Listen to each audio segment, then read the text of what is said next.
Hello, gorgeous soul, and welcome to this epic podcast. This is a place where you are encouraged and you have absolute freaking permission to unapologetically go after all of your dreams, all of your visions, all of your things on your vision board, like everything that your heart desires. I'm your host, Angharad, the High Vibe Babe, and I believe that we're all in this life to expand and experience our wildest dreams. If one of us can have it, then we all can. So that is the aim of this podcast. Each week I'll either be going solo or have guests with the aim to inspire, uplift you and give you the tools for you to live your most epic AF life and business possible. You can find me on Instagram with the handle @HighVibeBabe. Now let's get into today's episode. Hello, Angharad here, the High Vibe Babe. So I work with women who are wanting to balance their masculine and their feminine. They want to do their human, have their human really supported, but also have the spiritual, the flow, the woo, and emotional intelligence, and removing all of the limitations that are currently holding us to where we are, right? Because our life is actually bound by limitations, not by our possibilities. So that's what I really do, is I help people tap into their desires and into their potential, and then we create an action plan how to actually achieve that. And we weave throughout the day, because we do unlimited voice memo support and text messaging support. So I'm literally an on-call coach, and we weave throughout your day through navigating all the little things that actually build up to what I'm actually discussing today, which is all around being a sustainable human being, running a sustainable business, all of these areas, and how it links to self-love. So I did a bit of research this morning as to what a sustainable business actually is, and read some like Harvard University articles and a whole lot of really cool things. And what they were all saying is there are 3 pillars to running a sustainable business. And I was like, wow, this really actually links into ourselves and how we can be sustainable as a human being. So the 3 pillars to a sustainable business is the environment, society, and financial.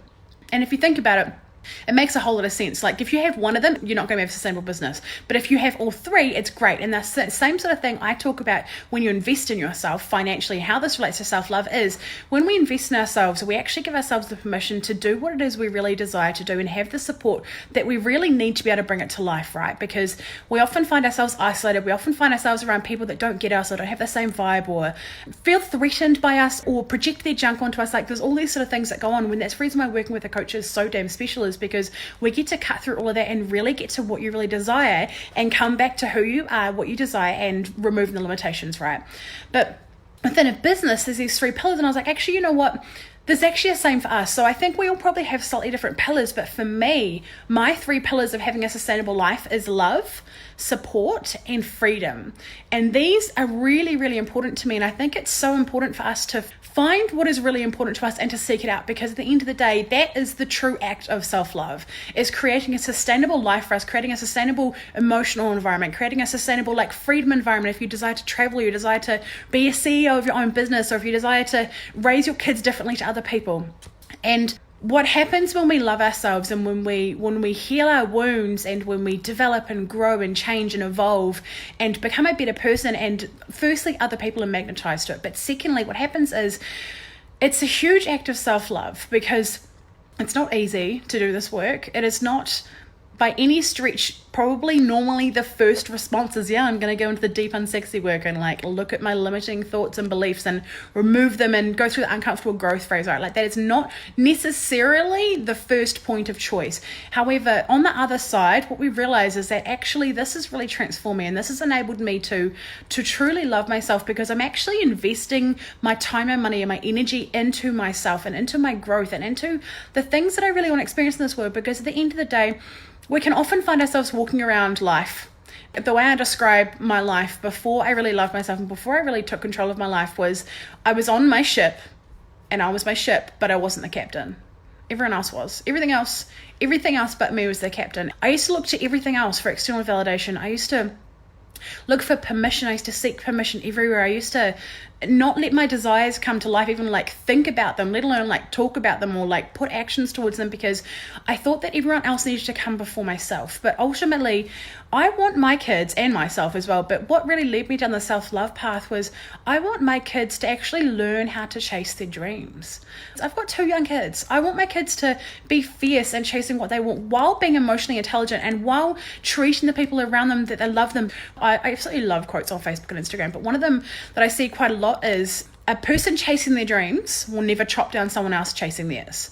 And I think it's absolutely beautiful. Like, that is so 100% my experience in my life. That is the reason why I am so happy to support and partner up with people in a coaching situation, is because it brings my heart so much freaking joy to be chasing my dreams, and to be partnering up with people who are doing the exact same. It's literally euphoric, because we all get to grow together. We all get to do the things we really want to do in life. And this is really what I want my children to do. So what we do, instead of, when we hurt people, right? When we're dealing with things and when we have unfulfilled parts of our lives, what we do is we actually project that onto everyone else around us.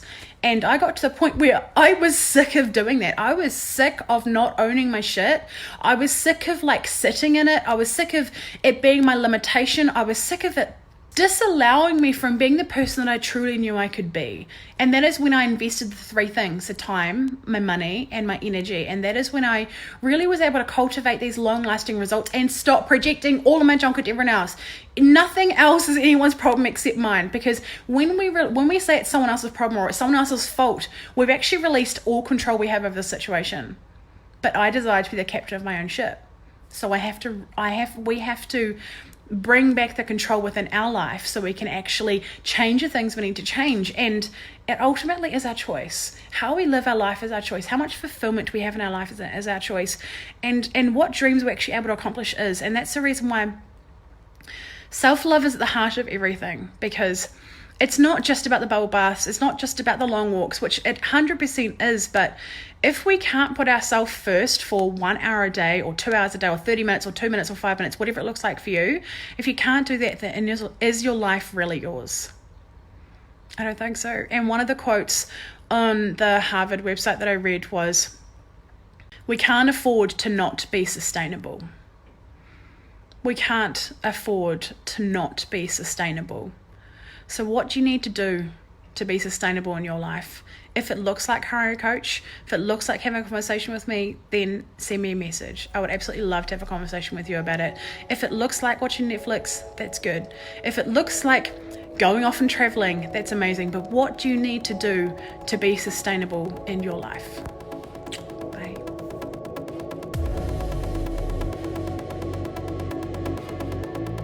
If you have enjoyed this episode, I would adore if you would screenshot it, chuck it up on your stories with your favorite takeaway moment, and tag me at High Vibe Babe on Instagram so that more people can see this and get this content and get this message out there to really shape and change and impact other people's lives. Do you desire to be around more high vibe women who really get you, who encourage you, who support you no matter what? Yeah, well, guess what? I have a place that you belong.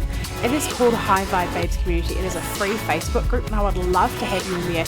There are so many free trainings and epicness in this group, so please get your booty in there.